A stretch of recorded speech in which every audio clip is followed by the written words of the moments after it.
Research shows great camp experiences help kids grow, building independence, social awareness, and deeper friendships. Great programming starts with a great schedule. Camptivities build schedules around your camp's rules so every camper has that high-quality experience. Learn more at camptivities.com. Welcome to the pudding. The sweet proof of research to back up what you already know. Hi, I'm Dr. Mandi Baker. My pronouns are she, her. And I'm Travis Allison, he, him. Today we're talking with Alayna Schmidt, she, a Clemson PhD candidate whose work helps camp empower youth as co-creators, not just participants. And they focus on justice-centered environmental education with concrete strategies you can apply at camp this summer. If you want programs that build belonging and leadership, stick around. We are so delighted to have Alayna today. I've gotten to know her over the last couple of years and some incredible work that she has been doing. So let's kick it off with asking you, Alayna, how did you become a researcher? How did you get here? Why a PhD? All great questions. I ask myself that last one every day. I did a Master's of Experiential and Outdoor Education at Western Carolina University. And through that experience, fell in love with the research process. And then through a series of relationships, actually found my way into the PhD program.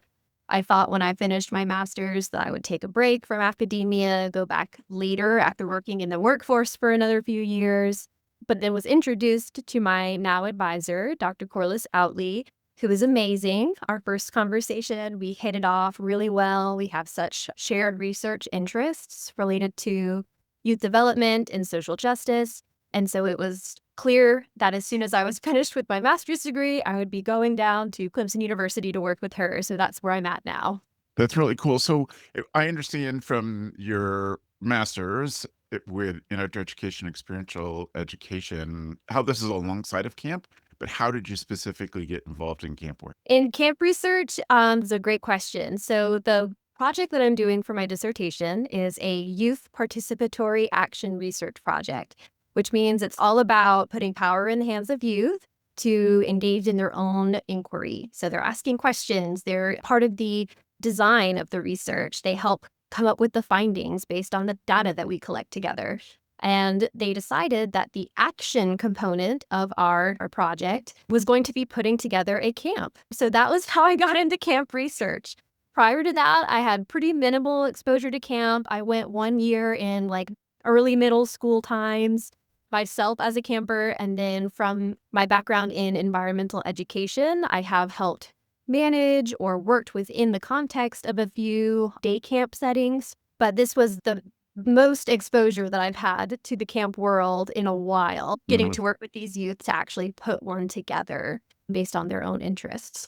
So from asking you a little bit earlier, I know that you're at the end of your PhD and you're starting to get to that point where you're writing up and about to share what you've learned. Can you give us some sneak peeks? Tell us a bit about what you're learning through your research. Yeah, I think one of the things that I keep coming back to in this project is just how much youth are capable of. So we worked with a pretty wide span of ages. It was 11 to 24 years old. That older age group, 18 to 24, were our counselors. We had junior counselors who tended to be in that 15, 16-year-old range. And then many of the campers were 11 to 14 or 15-ish. And despite this wide range of ages that were all in this project working collaboratively together, there were zero behavioral issues. It was chaotic, as camps are, but it all came to a beautiful fruition. And I think a lot of that had to do with the amount of autonomy and choice that youth had, not just in the camp itself, the programming, but also in developing it. So there was a basic structure in place to kind of help youth who were involved in the planning move that process along in order for a camp to actually come about. But otherwise, the choices around how to spend money, how to develop the activities, if there were any guest facilitators that they wanted to come in and do a program for them, youth put together their own stuff and led activities for their peers. And then there was lots of free time and choice built in to the camp itself. So if there was ever a moment where a camper was feeling overwhelmed or just not interested in what was happening at the time, they could step away and like pick up a book and just chill out in the corner or step outside and play some games with friends. There wasn't the pressure of like, you have to do this structured activity that we've decided ahead of time that you're going to be doing. It was all kind of self-selected. That's incredible. And just so impressive that young people are stepping up into it. Well, part of what I wanted to talk to you about today is some of the ways that I've gotten to know you over the last couple of years. And it kicks off with an amazing article where you explored the idea of doing Black feminist scholarship and not being Black and being in this space where you really saw a way. I mean, my impression is saw a way to move justice work forward, but not sure if you could entirely take up that position and move that forward. So, and then of course that led to some conversations to a co-authored chapter. And as I was talking about before, by no means was I the expert. I needed to learn. And so I reached out to Alayna, and she was an amazing and very humble teacher in teaching me things about what it means to be a person of color in outdoor recreation, outdoor experiential learning, and in camps. So that said, maybe I'll throw it over to you, Travis, for the next couple of questions. Well, sure. I mean, let me pick up on pieces of that. What was your conclusion about becoming a researcher of Black feminism in outdoor education, outdoor recreation? And what was the process of coming to your spot on that? For folks who may or may not be familiar, Black feminisms or Black feminist theory comes from the body of scholarship, thinking, and activism of Black women, global Black women, and also in the US in particular, is a lot of the Black feminist theory that I personally have studied. And one of the things about Black feminist theory is that it is by Black women for Black women to address the issues of misogynoir, so the combination of anti-Black racism and misogyny that Black women experience in the world. So I don't call myself a Black feminist scholar. I prefer to think of myself as a student of Black feminism. So I do a lot of reading and thinking with those texts, such as Bell Hooks, Audre Lorde, Nikki Kendall, and of some others. And I found that these texts had so much powerful information in them, not just theoretics, things that you would think about, but also apply. A big part of Black feminist theory is that it is based in praxis. So this idea that we're combining theory, thinking, and conceptual ideas with action, and we're reflecting on that and making those work together. That's praxis. And so Black feminist theory is really applied and about how we can work collectively to all get free.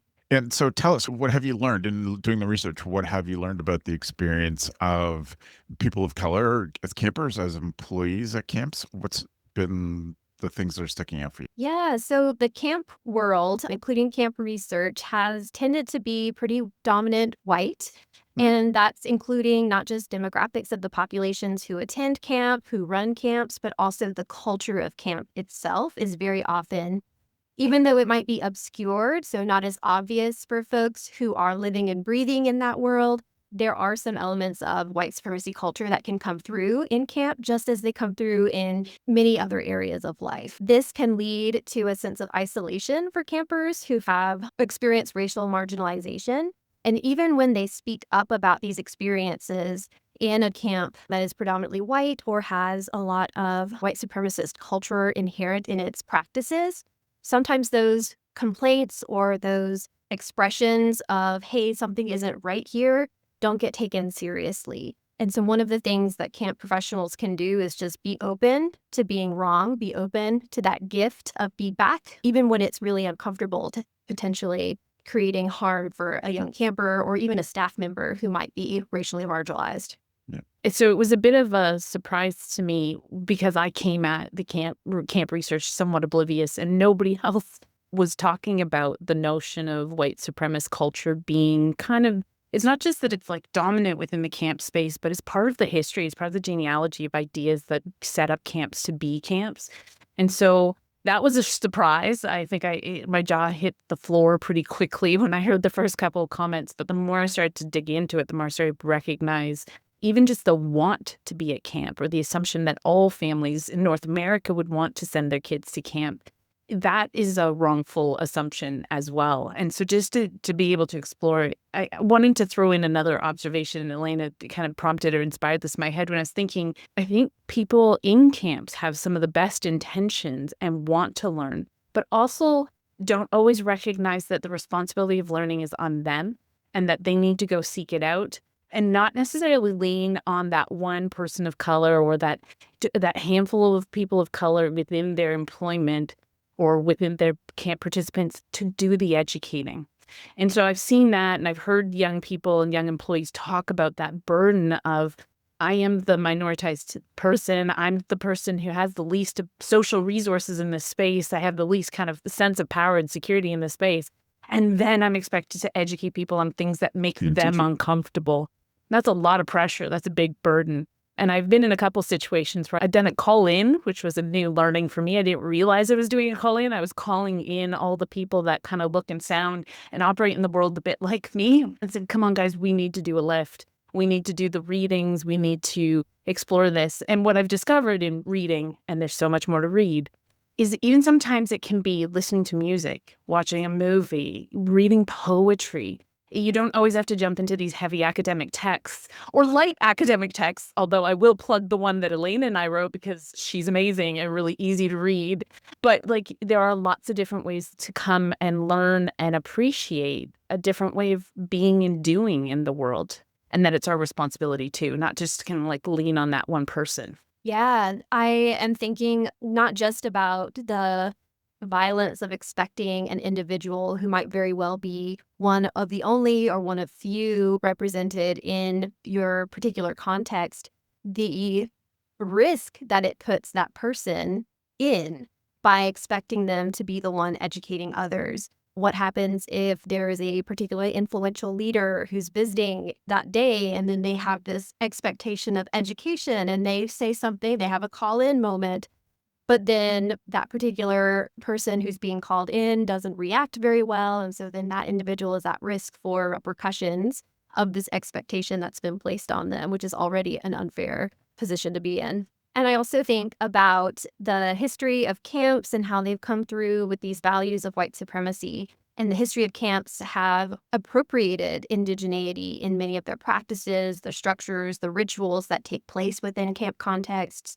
So those are problematic as well. I think sometimes my world of research asks the question of not just the history of a place, but the history of ideas. And that's what we call a genealogy. It's like this idea of following the family tree of how ideas came into our family and our way of thinking and being, and how they've grown, how they branch out. And in particular, the theorist I do a little work with, he kind of talks about the fact that it's not always obvious and it's not always popularity. Sometimes it's really obscure how certain ideas get picked up and then become the foundation for a thing. And so I think it's worth maybe dipping our toe in the genealogy of camps to explain how white supremacist culture actually comes to be and then is somewhat pervasive. And you said this earlier, Alayna, you talked about it's so pervasive, it's obscure, you don't see it. Like I sometimes talk about the ephemeral. It truly has an impact, but it's not tangible. We can't be like, oh, well, like this is our white moment. We can't necessarily always put our fingers on it. Do you want to talk to us a little bit about white supremacist culture and what we're trying to get at there so that listeners actually understand we're not following some scary extremist idea of culture. We're talking about the notion of how white culture is assumed to be superior and that there's hierarchies that are assumed. And I'll throw it your way now because you know the stuff better than I. I appreciate it, Mandi. Thank you. Yeah, so white supremacy culture, I like to say it's the sauce that we're swimming in. So if you're a fish in a fishbowl, it's the water that you're breathing, essentially. It comes through in so much, particularly in North America, but there's global experiences and structures of white supremacy as well. And there are some characteristics of white supremacy culture that you may not even recognize as such that you encounter in your workplace, in your day-to-day relationships. Some of these are a sense of urgency. So everything has to be done yesterday. Perfectionism. So it all has to be without any errors. If there are errors, then it's obviously of a lower quality, and quantity over quality is also a big one. So how much can we get done? How quickly we can do it? And then defensiveness is one that can come up a lot as well. Not to say that only white folks experience defensiveness, but just to think of defensiveness in the context of white supremacy. It's those moments where you might have a calling in moment, or you might be seeing someone else being called in and feeling defensive over, "Well, why does it have to be a racist thing? They're just like that." So this idea that folks are making excuses for different behaviors and feeling defensive for themselves or for others on behalf of this idea that, whether you're cognizant of it at the front of your mind or not, this idea that white folk have a superior culture or a superior way of experiencing and going through the world. Yeah. And I think there's a couple tie-ins I want to make connections to with this notion. So from a camp point of view, the history of camp has cropped out of, there's kind of two interesting strands: Judeo-Christian practices. So it starts with the muscular Christianity and the notion that and very military based and tied in there, that if you labor with the body, you'll purify the soul. And so there are summers, part of what we're going to do to strengthen young men. And part of that is in reaction to the two major world wars, by the way. We need to have strong men. They've gone soft in the cities. These are some of the assumptions of the turn of the century. And so we're going to strengthen these young men. That we will prepare them to be able to fight in wars, because we are in the middle of experiencing this in a very real face-to-face combat way. And we're going to tie in a Christian values of the real, like, Protestant work ethic types, the Puritan type, or so this idea of like laboring. So sending boys off to camp to be very, very physical and to learn military-esque skills, survival skills. It was responding to a particular time and space, but it set up a foundation of assuming that all camps should be like that. So camps still tend to be very physically active spaces. They tend to be very structured. There's a lot of bell ringing and going to the next thing and going to the next thing. These are kind of like remnants or artifacts. These are sort of the layers of sediment left over from a historical time and space. And while it made sense then, the world marched on, the camps didn't. And that's kind of one of those interesting things, that the camps as a culture and as an industry has it's benefited from being somewhat isolated. It's part of why they can, set up these unique suspended realities where transformation can happen. But it's also meant that some of the practices that truly are harmful, are violent, that come from notions of settler colonizer as well. And that's where this connection comes around Indian appropriation, that some of those things have never come under the critical lens, have never been sort of surfaced by the industry for the industry in a really critical and compassionate way. And I say compassionate because I feel like if we came in and we were just critical, the lockdown, the isolation would increase. The defensiveness gets high. That's part of the challenge, right? Is to help educate folks without them shutting down on you, because the defensiveness gets there, the vulnerability shows up. So that critical, compassionate, the industry of camp really deserves and needs to surface for itself some questions about, hey, we got this old habit. It's still sticking around. It's not serving us. We're hurting people.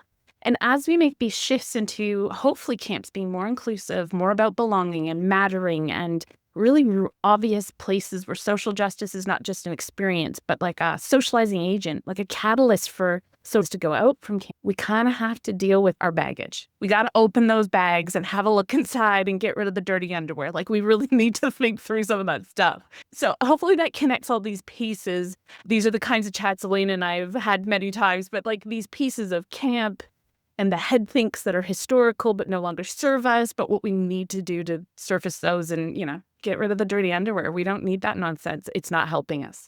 Yeah. When you said that, Mandi, about the baggage that we need to unpack, I immediately thought of Peggy McIntosh's Unpacking the Invisible Knapsack. Yes, I know. White privilege. So if your listeners haven't read that, I recommend. It's a 1980s essay by Peggy McIntosh that talks about this invisible knapsack of white privilege and all of the things that it comes with. Yeah.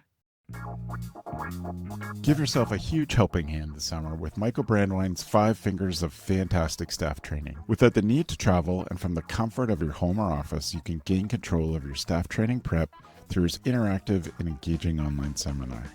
Michael's annual Brandewine on Training, the step-by-step system for planning and presenting your best staff training ever, isn't a boring webinar. Michael uses the same techniques and tools from his in-person trainings in a virtual space. bringing folks together from all around the world. Join Michael in ACA Illinois this March 26 and 27. Learn more about this and other Michael Brandwein seminars at ACA Illinois at acail.org/Michael Brandwein. Hurry, early bird rates end the 1st of February. The American Camp Association's impact study shows that high-quality camp experiences build independence, social awareness, and a love for nature, and that campers leave with deeper friendships and a stronger sense of community. Those outcomes start with great programming, and great programming starts with a great schedule. Camptivities builds schedules with your camp's unique scheduling rules, ensuring every camper gets a consistent, engaging experiences that fosters these proven benefits. Turn research into reality at camptivities.com. Now's the time to find a better way to schedule the summer. Don't wait, next summer will be here before you know it. Camptivities would love to show you the next big thing in camp. Visit camptivities.com to set up a time to chat, and let them help you get away from your desk and back out to camp. I definitely want our listeners to consider the amount of times they have been frustrated with people with them trying to make change, and campers, staff, parents saying, but it's always been this way. Yeah. Your frustration is echoed in the stuff we're talking about. Like, we can't just accept because things have always been this way, they should continue to be this way, and that we can be more thoughtful about that. I'd like to make the argument that the way we think about camp, the research that's actually engaging in camp, I've even had this notion or this term tossed at me a few times, this emergence of what I'd call critical camp studies, where we're being critical and compassionate. What we need to invite people to do is to engage with that. Like, we need to think about it. We need to ask some big questions. And that does mean shifting our participants, campers' parents, sometimes legacy members, that's what I call them, where generations of family have tied themselves to a particular camp. In terms of saying we are better at seeing what camp does good, we're also better at seeing what camp isn't doing well. So let's pick out the good stuff and call it out and say it and articulate it and be really clear about what's working for us. And I think somewhere in that exercise, we can then recognize the rubbish the heavy, weighty rubbish that we're still carrying around. But I feel like people are more positioned to move and to act, the praxis part, the action part, when they can recognize we're not destroying all of camp, we're not ripping it all down, there's no burning the whole house down. It's just going, you know what, that piece of furniture is not serving us. Time to go. Bonfire. No, just kidding. We need to get rid of some pieces. When I think of camp, I think of traditions as being a big part of the camp experience, similar to what you were talking about. Like, families sometimes generationally have a tradition of sending their youth or their children to this particular camp every year, where you do the same set of activities and follow the same day-to-day structures. So maybe it's just a matter of framing for folks who argue that it's always been done this way. Well, maybe it's time to think of some new traditions. Yeah. So from this whole conversation, let's talk about the action bit. What are some of the practical ways that camps can advance equity without overwhelming staff or diluting a mission? Like, how do we get in there and start doing this thing without losing the good? Yeah, well, I hope it's okay if I do a shameless plug. There's a collaboratory that I work with. We've developed a youth development and racial healing toolkit, particularly for the context of outdoor programming like camp settings. And one of the things this framework talks about is moving through this process of planning for the opportunities and analyzing where you're currently at to find those opportunities to be proactive about equitable, positive youth development, and then moving that into a collective care moment. So these immediate care practices when something like a racial incident, so a harm has occurred around race, and then moving that into long-term repair. So it's this idea that you're analyzing where you're at currently to kind of be proactive. But when something does happen, because it will, as risk managers know, if an incident of harm happens, there's the immediate care during that time and immediately after. And then there's a long-term planning process of how do we help this not happen again, or what structures can we put in place if this does occur again, we are better prepared. So some of the things that folks might think about are just doing an individual and organizational assessment of where you're currently at. What are your practices? Do you see some of these characteristics of white supremacy culture in your day-to-day, not just programming, but maybe in the ways you run your staff meetings, maybe in how you're actually planning for next year's camp? Some of these things are showing up inadvertently without your even realizing it. So once you do that pre-work of thinking about where we're at currently, you can start to think about what are the practices, the plans, and procedures that we have in place for when these racial incidents of harm occur. So if there is a moment where maybe a camper has told a trusted adult that, hey, some kids have been calling me these names and I am not feeling like I belong here, how are you prepared to deal with that? How are you prepared to take their concerns seriously? How will you address not just the immediate individuals involved in this interaction, but also the larger camp community? And then from there, planning forward. So how do you help stop this from happening in the future? Does there need to be a orientation of sorts at the beginning of camp where you're setting forth these expectations of an environment of kindness and care that staff and campers both are agreeing to help facilitate that type of environment? I know when we had a bit of a moment in my household, my son discovered some not nice words, and they are in pop culture, they're in the ether, and young people are going to test them out. It doesn't necessarily mean they have malintent, but they're going to try them out. And the educators involved basically said, don't ever say that. And that was the end of the conversation. And I knew that wasn't going to be compelling enough. That wasn't going to be enough to sort of drive home this is what it actually means to be called these words. This is what it represented. So I pulled up a movie. It happened to be Hidden Figures, which is an amazing movie. And it took us 3 sittings to get through it because I said to my son, I said, ask whatever questions come up.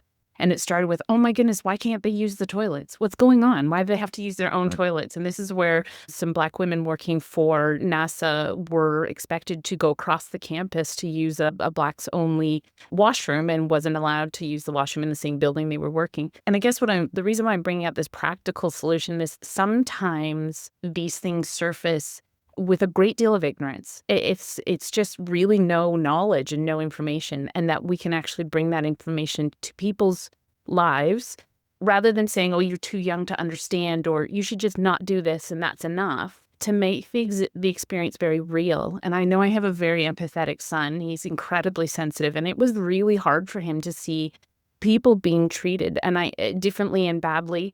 And I think truly some of the young people who are growing up today, because of the diversity around them all the time, there is sort of a genuine colorblindness. And that doesn't make it okay. And that also is belittling and silencing, is pretending that color doesn't matter or doesn't affect people in different ways. You know, he's sort of like, but we're all mates, we're all friends. And I was like, okay, let's talk about the history of what that means in North America. Let's watch this movie. Ask every question. And I invited it. I said, ask all of the questions you don't feel safe asking at school.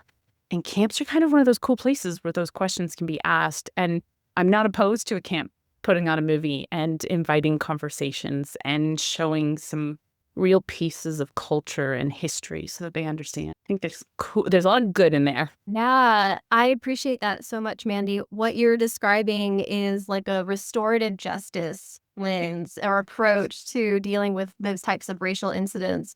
So the idea isn't like you're shutting down the situation and just trying to move away from it as quickly as possible. That gets back to those white supremacy characteristics.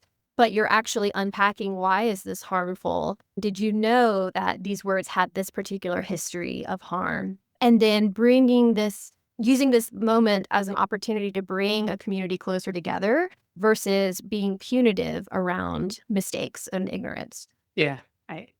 Thanks. I didn't think of it as restorative justice. I was just like, dude, you got to know. Like, you've got some things to learn. Let's sit and be in the messy together. And oh, cool. Maybe I'll give myself a high five. Alayna, one of the terms you've used a couple of times, I just want to define because it fits exactly what you're just talking about, the idea of calling someone in. Can you define that for us, please? Yeah, so your listeners might be familiar with this idea of calling out. So like calling someone out, call out culture, where you're making a very public judgment or critique of an individual or a piece of media, whatever the case might be. The idea of calling in is a more relational way of approaching a similar communication. Not to say that calling out doesn't have its place, because there is a time and a place when call outs are necessary. But calling in is for these moments, maybe in a staff meeting where a call out would potentially shut down an important conversation that needs to happen. Yep. So maybe after the meeting, you would come to that individual on a one-on-one context where they might be a little more receptive and not fall into a defensive position to have that conversation of, hey, did you know that this came across in a particular way? And then moving that conversation forward from there. So the calling in is a little more of that one-on-one or private, less public way of informing someone the ways in which they're showing up that they may and probably don't want to be. I learned about a call-in when I did it, but I had no idea I was doing the usual of me. I kind of bumble my way along and learn as we go. And it was at an ACA national conference where an Indigenous leader was teaching us about indigeneity and cultural appropriation in camps. And I just kept hearing, and it was mainly middle-aged white women asking questions, assuming that one Indigenous person could speak for all Indigenous people in North America. And it was so problematic. He'd explained not to make that assumption. He'd explained that it was context and relational specific. And yet people kept repeating these kinds of questions that were just not, they were just sort of that generalist assumption, all Indigenous people are the same. That's completely untrue. And I ended up saying, okay, this needs, in a room, I was very uncomfortable, but I said, well, this needs to stop. We have a responsibility. We have privilege as white people, as people that are educated, that are people who have access. And there's a certain, in a call-in, it's kind of like you're using your social capital. They see in me somebody similar, and so by consequence assume credibility. And so I can use that credibility to ask them to think differently or consider something differently. And I had no idea I'd done it. There's a woman of color sitting beside me, and when everything broke up and people were asking questions, she leaned over and said, "Thanks for doing that." And I said, "Doing what?" I was a bit oblivious. And she said, "That's a call-in, and when you do that, people listen." But if I had said the same thing, they would assume that I was a Black woman with an axe to grind and probably would have been dismissive or shut it down. But when they look at your face and see their own, they were willing to give it a thought. And it had never occurred to me that I had power and that I used it, even though I study power, that actually that was a really effective use of my own power. And if there was somebody who was going to cop the consequences, it was me, not her, in the room. And I had more social capital to do that too. I had more power to do that. Well, we're getting to the end of our time. I have a question for you, Alayna. What part of camp do you think is not getting enough study or needs some more study at the moment? Ooh, that's a great question. I'll add the caveat that I am a brand new camp researcher, so don't come for me if you disagree with my opinion. But for my experience doing this work with youth in our Youth Participatory Action Research Project, I think youth voice in camp development, in policy decision-making is something that doesn't get enough attention. Yeah. I know that camp professionals know how brilliant their campers are, and I would love to see them creating opportunities for campers, youth, young people to actually have power in some of those camp processes, whether that's proposing ideas for future camp activities, maybe even developing and leading those activities for their peers. Campers could probably tell you where some of those rub spots are in your camp processes because they experience them. So those things that you just haven't quite figured out, it's not quite right, but I don't know what's wrong. Campers can very likely help you identify where those rub spots are, and not only point them out to you, but you could even include them in action planning for those issues. So coming up with ideas for addressing something, changing a procedure. And so you're not only improving your own camp, but you're helping youth develop important skills that they can use for the rest of their life. My hunch is also that when they're part of that they start to have a broader understanding of the complexities and the small p politics and the need of diplomacy and so forth in the overall of like how you get diverse of people to deliver something like as complex and as big as camp. So I feel like that's such a good informative strategy. I wonder how complicated it gets if you get parents involved too. That is It's like next level. Very, very complicated. Speak to that because we just worked with the kids Parents just brought them and took them home. Yeah. Having made camp parents one of my specialties for the last 15 years, I can tell you it's going to add a lot of complexity to that. Yeah. Yeah. Alayna, who's a camp-related researcher that you would recommend we talk to next? Dr. Corliss Outley, if you have not spoken with her already, my advisor, I'm a huge fan. I think she could add even more layers and dimensions to this conversation. Yeah, For that's sure. great. Yeah. And where should folks go to find your research, or how can they contact you if they have any follow-up questions? Yeah, that's a great question. I do have a personal website. My name, aleynaschmidt.weebly.com, Weebly. And whatever my email address is, once I am graduated and potentially onto a new position, you'll be able to find contact information for me there. But you can also just search. The RISE Collaboratory has lots of resources on our webpage. And if you have an interest in any of the articles or chapters that I've written that you can't access, just get in touch with me and I am very happy to provide an author copy of any of those. Brilliant. Really? Alayna, thank you so much for sharing your time and your wisdom, not just now, but in the years before and the many years to come. I'm so grateful to have this connection in my both personal and professional life. And for listeners, if you didn't know, now you know, Camp Pros. Hey Camp Pros, we love that our industry is built on sharing. In order to foster that spirit, if you've gotten even one good idea from a Go Camp Pro podcast, masterclass, from the Summer Camp Professionals group, a conference, or wherever else, we ask that you give credit where credit is due. That way, it'll encourage Camp Pros to keep freely sharing their ideas and make the camp industry as a whole better.